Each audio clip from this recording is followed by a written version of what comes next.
OBC को शिक्षा में 27% और रोजगार में 27% और पंचायत चुनाव में भी आरक्षण की व्यवस्था, अर्बन चुनाव में भी आरक्षण की व्यवस्था ये सरकार करे। अन्यथा अगर सरकार ने जल्द ही इस पर निर्णय नहीं लिया तो आने वाले दिनों में 22 और 23 2 दिन हम निरंतर मुख्यमंत्री के आवास के सामने धरना देने का काम करेंगे।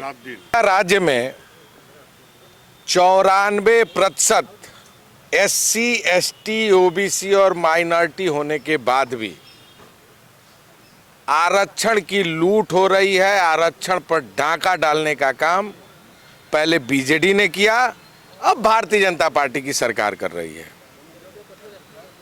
शिक्षा में इस सरकार में 0% आरक्षण है ओबीसी का, और रोजगार में ओबीसी में 11.27% ही मात्र आरक्षण इस सरकार में है।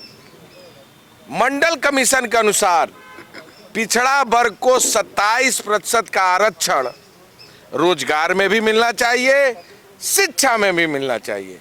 मानव संसाधन मंत्री धर्मेंद्र प्रधान जी हैं जो इसी राज्य से आते हैं और वो अपने आप को पिछड़ा कहते हैं, और उनके रहते हुए जो पिछले दिनों आदरणीय राहुल गांधी जी के जातिगत जनगणना वाले बयान पर कटाक्ष कर रहे थे।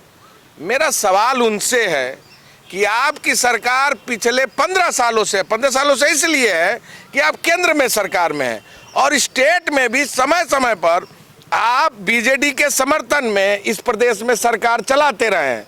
कौन सी परिस्थिति रही, कौन सा हालात रहा कि रोजगार में 11.27% और शिक्षा में 0% का ही आरक्षण ओबीसी को आज तक आप लोगों ने देने का काम किया।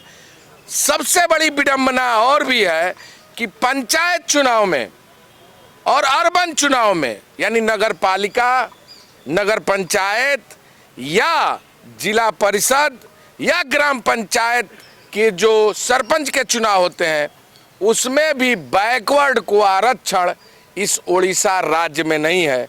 किस तरह बैकवर्डों के हक, हकूक और अधिकार पर ये भाजपा की सरकार डाका डालने का काम कर रही है। हम